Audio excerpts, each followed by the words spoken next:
Resaka tsena dia resaka fahadiovana dia resaka eo amin'ny fandritana ny lalana angambany. Ny tsena mikorotana be lasaka biraraka be ilay tsena.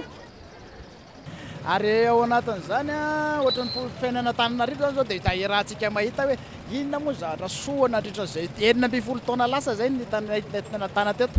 Tsisy zavatra mivoatra teto, tsisy zavatra mboa niova fa fahasomboana be da be ny zavatra tazana ity amin'ny tontolo manodidina. Le tsena aloha zany tena marina tsisy fanamboarana, tsisy vérification, tsisy ninina eto e. Fa zavatra namboarin'le tany amin'ny 12 taona mihoatra tany no mbola mipetraka eto hatramin'izao. Zany hoe tsisy ninina nisongadina zany mbo nataon'le fitondrana taty aoriana izay mifandimby teo. Jerety ordira erako ny tanàna. Misy bakana ordira mihoatra ny arabe mihitsy ara le fako. Efa mivoaka olitra aza le izy fa zay vao misy maka ohatran'izany. Nosy be namontana zany ny fandriampahalemana, ny fandaminana ny tsena, ny lalana efa manomboka mesimba.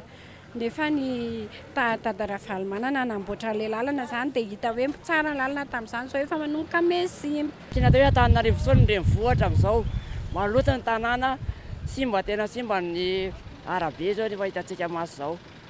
Zaho aloha manantena hoe misy fanovana eo e, satria dada efa mitondra teo aloha dia manantena hoe hitovy amin'izay fitondran'ny dada izay koa izy. Tamin'ny andron'ny dada aloha hitako satria izaho tena hidady e. Tamin'ny andron'ny dada aloha hitako hoe nisy filaminana na resaka hoe fandaminana eo anaty tsena mpivarotra na ny mpivarotra amoron-dàlana na ny rehetrarehetra. Alamana aloha tena mahafinaritra sady makasitraka. Ary izay koa tena marina zany mila fihavanana fa tena mahatsapa tena hoe tena sahirana. Ny fanantenako zany azoko antoka fa ho tonga amin'ny tanjona Antananarivo hipetraka amin'ny toerana maha izy azy amin'izay Antananarivo raha izy no ben'ny tanàna. Tavarakely ho an'ny Dadaravalmanana zany makasitraka anazy mba ho tonga soa amin'ny toerana izy.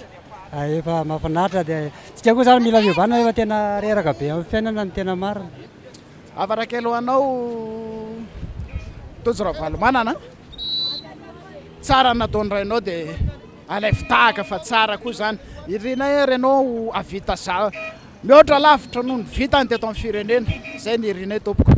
Afatra ho an'ny candidat Dadaravalmanana mba jerevy le vahoaka ety ambany tanàna zany fa dia tena miaina ao anatin'ny rampotaka rehefa fahavaratra tsisy mpiay.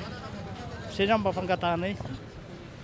Afatra ho an'ny candidat Dadaravalmanana tanterao mivina rehefa tonga amin'ny fitondrana ianao. Miandrandranao vahoaka Antananarivo renivohitra, alefa numéro 4. Ny afatra ho an'ny candidat Dadaravalmanana zany dia izay aorinanao foana manohana anao azonay antoka fa ianao ny havitana Antananarivo.